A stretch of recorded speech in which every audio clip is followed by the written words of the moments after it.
जय श्री कृष्णा दोस्तों, स्वागत है आपका अपने इस YouTube चैनल में। और आप देख रहे हैं मोटिवेशनल एंड स्पिरिचुअल ज्ञानवर्धक वीडियोस।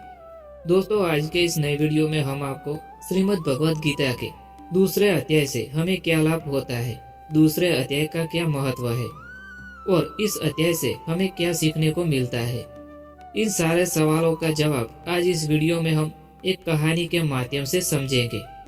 दोस्तों, इस कहानी को अच्छे से सुनना और समझना, और आपको हमारा यह प्रयास पसंद आए तो हमारा आग्रह है कि वीडियो को लाइक करें, शेयर करें और चैनल को सब्सक्राइब करना ना भूलें। और यह दिव्य ज्ञान अपने दोस्तों के साथ, अपने परिवारजनों के साथ शेयर करें ताकि यह दिव्य ज्ञान उनको भी मिल सके, उनको भी प्राप्त हो सके। दोस्तों, यह कथा एक वीर राजकुमार की है जो अपने जीवन में कई कठिनाइयों का सामना करता है और अंत में गीता के दूसरे अध्याय से प्रेरणा लेकर अपने धर्म और कर्तव्यों को पहचानता है। मैं इस कथा को विस्तार से कहूँगा। कहानी का नाम है राजकुमार आदित्य और आत्मा का ज्ञान। तो चलिए शुरू करते हैं इस दिव्य यात्रा को। प्राचीन भारत के एक समृद्ध राज्य में एक पराक्रमी राजकुमार आदित्य रहता था। वह बचपन से ही शास्त्र विद्या और वेदों का अध्ययन करता था। उसके पिता महाराजा धर्मसेन एक न्यायप्रिय और धर्मपरायण राजा थे। वे हमेशा अपने पुत्र को यह सिखाते थे कि एक सच्चा राजा वह है जो प्रजा की भलाई के लिए अपने व्यक्तिगत सुख दुख का त्याग कर दे।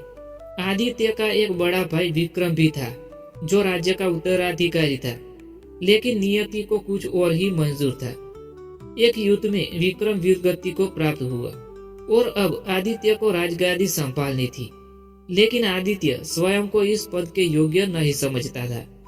उसे अपने भाई की मृत्यु का दुख था और वह सोचता था कि युद्ध और सत्ता के कारण ही उसका परिवार बिखर गया। वह एक सन्यासी बनने की इच्छा रखने लगा। जब यह बात महाराजा धर्मसेन को पता चली तो वे बहुत चिंतित हुए। वे जानते थे कि अगर आदित्य ने अपना कर्तव्य छोड़ दिया तो राज्य संकट में पड़ जाएगा। उन्होंने अपने गुरु महर्षि वशिष्ठ को बुलाया और कहा, गुरुदेव, मेरा पुत्र मोह और विषाद में डूबा हुआ है, कृपया उससे सही मार्ग दिखाए। महर्षि वशिष्ठ और गीता का ज्ञान। महर्षि वशिष्ठ ने आदित्य को बुलाया और उससे पूछे, वत्स, तुम क्यों राजधर्म से विमुख हो रहे हो?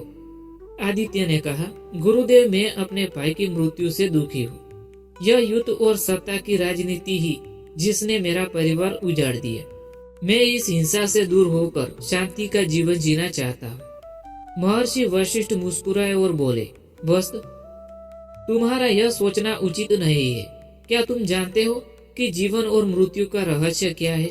आदित्य ने असमंजस में सिर हिलाया। महर्षि बोले, आओ, मैं तुम्हें वह ज्ञान देता हूँ जो स्वयं श्री कृष्ण ने अर्जुन को दिया था। यह ज्ञान गीता के दूसरे अध्याय में वर्णित है, आत्मा की अमरता। महर्षि ने समझाया, आत्मा न कभी जन्म लेती है न कभी मरती है। यह अविनाशी, अजर, अमर और शाश्वत है। शरीर बदलता है लेकिन आत्मा नहीं बदलती।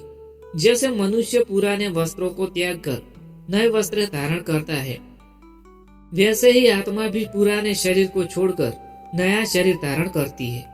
आदित्य चकित हो गया। उसने पूछा, तो क्या मेरा भाई सच में मरा नहीं है? महर्षि ने कहा, भौतिक दृष्टि से उसका शरीर समाप्त हुआ है, लेकिन उसकी आत्मा कभी भी विद्यमान है। वह एक नए जीवन की ओर बढ़ चुकी है।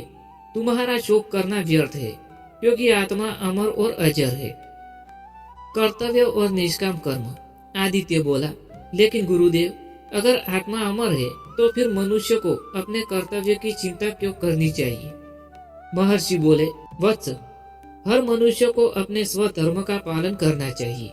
जो कार्य हमें सौंपा गया है उसे पूरी निष्ठा और समर्पण के साथ करना चाहिए, लेकिन हमें फल की चिंता नहीं करनी चाहिए। इसके बाद महर्षि ने गीता के प्रसिद्ध श्लोक का उच्चारण किया, तुम्हें केवल कर्म करने का अधिकार है, लेकिन उसके फल की चिंता करने का अधिकार नहीं है। कर्म का कारण मत बनो और आलस्य में मत डूबो। निष्कर्ष और प्रेरणा। आदित्य को धीरे धीरे समझ में आने लगा कि उसका राजधर्म क्या है। उसने महसूस किया कि वह अपनी जिम्मेदारियों से भाग नहीं सकता है। अगर वह संन्यास लेता है तो राज्य अराजकता में चला जाता है और प्रजा को कष्ट होता है। वह बोला, गुरुदेव, मैंने समझ लिया कि कर्तव्य से भागना उचित नहीं है। मैं अपने राज्य और प्रजा की सेवा करूंगा और बिना फल की चिंता किए अपने कर्तव्यों का पालन करूंगा।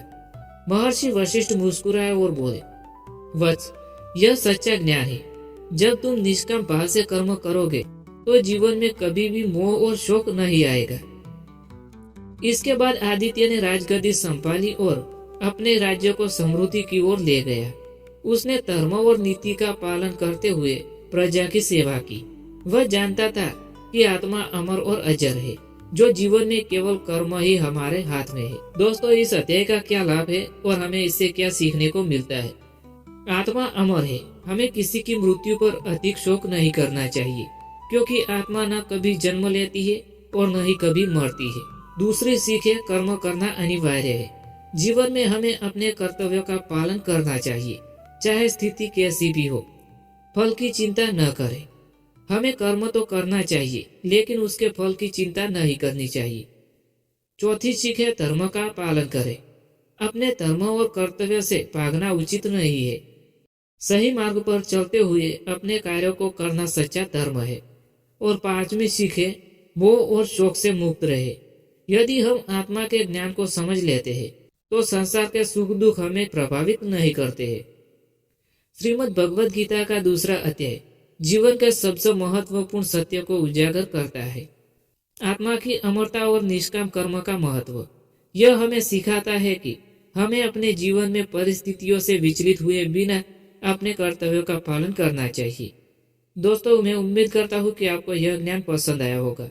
अगर पसंद आया हो तो वीडियो को लाइक करें, शेयर करें और चैनल को सब्सक्राइब करना ना भूलें। Thanks for watching videos.